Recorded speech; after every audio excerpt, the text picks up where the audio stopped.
వెళ్ళి రాముణ్ణి కాపాడమని సీత ఎంత చెప్తున్నా లక్ష్మణుడు వెళ్ళట్లేదు. సీత అంటుంది, లక్ష్మణ, నేను స్త్రీని, నేను పోలేను, నువ్వు పురుషుడివి కదా, నువ్వు వెళ్తే రాముణ్ణి కాపాడగలవు. వెళ్ళు లక్ష్మణ, వెళ్ళు, నాకేం కాదు, నేను క్షేమంగా ఉంటాను అంటుంది. లేదు లేదు, నిన్ను వదిలి నేను ఎటూ పోలేను వదినా, రాముడు వచ్చేస్తాడు అని చెప్తాడు లక్ష్మణుడు.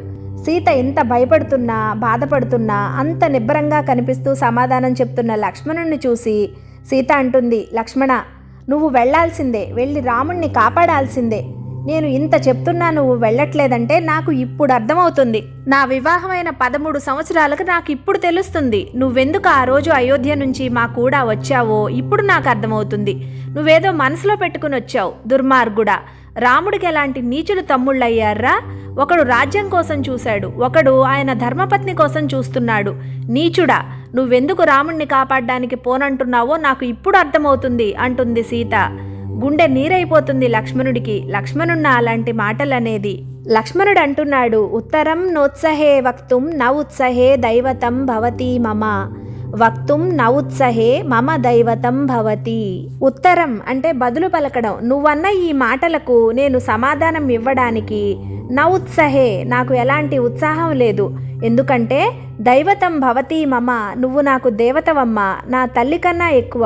కాబట్టి శిరసు వంచి నీకు నమస్కరిస్తున్నాను, నీ బిడ్డలాంటి వాడును, నిన్ను రక్షించే భాగ్యం నాకివ్వు అని నమస్కరిస్తాడు లక్ష్మణుడు.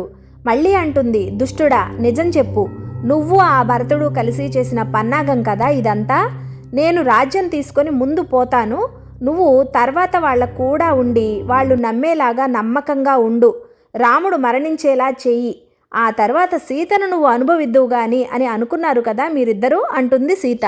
ఇంకా అంటుంది, నువ్వేమనుకుంటున్నావో దుష్టుడా, నువ్వు అనుకున్నది ఏదీ జరగదు. నేను రాముడి భార్య సీతను, నా విషయంలో పరపురుషుడు అన్న మాటే లేదు. ఇప్పుడు నువ్వు వెళ్ళకపోయావో నేను అగ్నిని పేర్చుకుని అందులో పడి చచ్చిపోతా, చావనైనా చస్తాను గాని నీకు మాత్రం దక్కేదే లేదు. దుష్టుడా, విషంతిని మరణిస్తా. నువ్వు ఒక్క అడుగు నా వైపు వేశావో ఈ పర్వతం మీద నుంచి దూకి మరణిస్తా. నువ్వు నన్ను వదిలి వెళ్ళకపోయావో కాసేపట్లో నా ప్రాణాలుండవు, చెప్తున్నా, ఇదే జరుగుతుంది అంటూ ఎలా అయితే ఆకాశానికి అవధులుండవో అలా వస్తున్నాయి సీత నోట్లోంచి మాటలు. ఆ సమయానికి ఏం చేయాలిప్పుడు లక్ష్మణుడు? వెళ్ళాడా ధర్మజ్ఞుడైన రాముడు. ఎరా తండ్రి లాంటి వాడిని నా మాట దాటుతావా?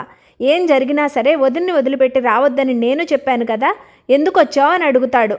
రాముడు మెచ్చడు వెళితే. వెళ్ళలేదా? ఈమె ఇష్టం వచ్చినట్టు తిట్టేస్తూ ఉంది. అప్పుడు అంటాడు, అమ్మా, నువ్వు మాట్లాడాల్సిందే మాట్లాడావు, నాకు వింతగా ఏమీ లేదు. ఎందుకంటే నువ్వు స్త్రీవి. స్త్రీలు ప్రాణం ఇచ్చేస్తారు, ప్రాణంగా ప్రేమిస్తారు. జై శ్రీరామ్.